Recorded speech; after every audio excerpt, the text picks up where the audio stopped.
बिस्मिल्लाहिर्रहमानिर्रहीम। अस्सलाम वालेकुम नाज़रीन, आप यूट्यूब चैनल देख रहे हैं। मैं तवक्कुल हुसैन हूँ।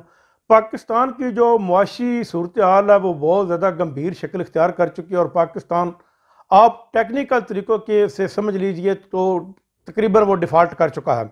वफाकी हुकूमत के ज़ेर असर जो मुलाज़मीन काम करते हैं उनको नोटिस आ गया है कि 2 महीनों की तनख्वाह जो है वफाकी हुकूमत के पास नहीं है, लिहाजा वो तनख्वाह मुलाजमों को नहीं अदा कर सकती। और साथ ही साथ बैरून मुल्क में जितनी भी एम्बेसियाँ हैं पाकिस्तान की, फॉरेन अफेयर्स हैं, उनकी तनख्वाहें पेंडिंग पड़ गई हैं। यानी कि जब किसी मुल्क की तनख्वाहें मुलाजमीन की पेंडिंग पड़ जाएँ तो फिर वो 100% नहीं तो 95% आप समझ लीजिए कि वो डिफ़ॉल्ट के करीब तरीन पहुँच चुका है और उससे गुर्बत में बेताशा इजाफा हो जाएगा।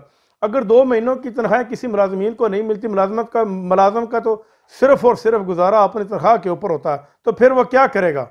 उसमें वो कहाँ जाएगा? उसकी इतनी की गुर्बत इस मुल्क में आ जाएगी कि जिसका खमियाजा आइंदा नस्लों तक नहीं भुगता जा सकेगा।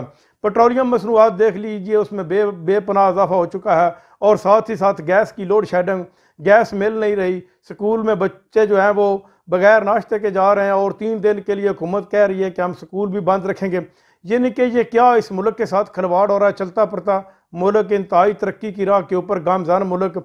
आटे का कीमत का अंदाज़ा लगा लीजिए कि आटा जो गरीब आवाम है उसकी पहुंच से दूर हो चुका है। आटा कहाँ से वो उनकी कीमत बढ़ाना उनकी मजबूरी बन चुकी है, क्योंकि जब इमरान खान की हुकूमत थी उस वक्त बिजली का रेट जो तकरीबन वो 16 रुपये फ़ी यूनिट था। लेकिन इस वक्त जो मौजूदा हुकूमत है, इंपोर्टेड सरकार जो मंगोलियों के हमारे ऊपर मसलत की गई है और इसको मसलत करने वाले सहूलतकार भी पाकिस्तान से लिए गए हैं और एक साइफर के नतीजे में ये हुकूमत तब्दील की गई है। इस वक्त जो मौजूदा रेट है बिजली का वो तकरीबन 57 रुपये फ़ी यूनिट तक पहुँच चुका है। और जब ये बड़ी बड़ी फैक्ट्रियों के बिजली के बिल ही लाखों में आएंगे तो फिर वो कहाँ पर अफोर्ड कर सकेंगे? इतना तो उनका मुनाफा नहीं होता। इसीलिए आटे का रेट देख लीजिए, चावल का रेट देख लीजिए, कपड़ा टेक्सटाइल इंडस्ट्री जो बुरी तरह मुतासर हुई है। और आइंदा अगर इसी तरह टेक्सटाइल इंडस्ट्री का हाल रहा तो फिर आप अंदाज़ा कर लें कि कपड़े भी इस मार्केट से शार्ट हो जाएंगे।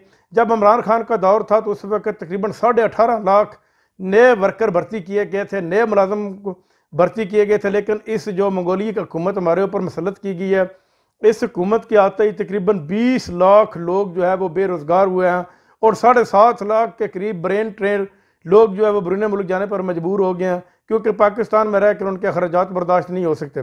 मुआशी लिहाज से पाकिस्तान को इन्होंने इस कदर ला खड़ा किया है कि इसको दोबारा स्टेबल करने के लिए काफ़ी साल लग जाएंगे। लेकिन अब भी अगर साफ़ और शफाफ इस मुल्क में इलेक्शन होते हैं और साफ़ और शफाफ इलेक्शन के नतीजे में इमरान खान की हुकूमत आती है तो उम्मीद है कि इमरान खान अपने दिन रात की मेहनत से और साफ़ और शफाफियत, साफ़ और अच्छे लोगों को उनके अहदों के ऊपर बैठा कर इस मुल्क को दोबारा तरक्की की राह पर गामजन करने में कामयाब हो जाएंगे।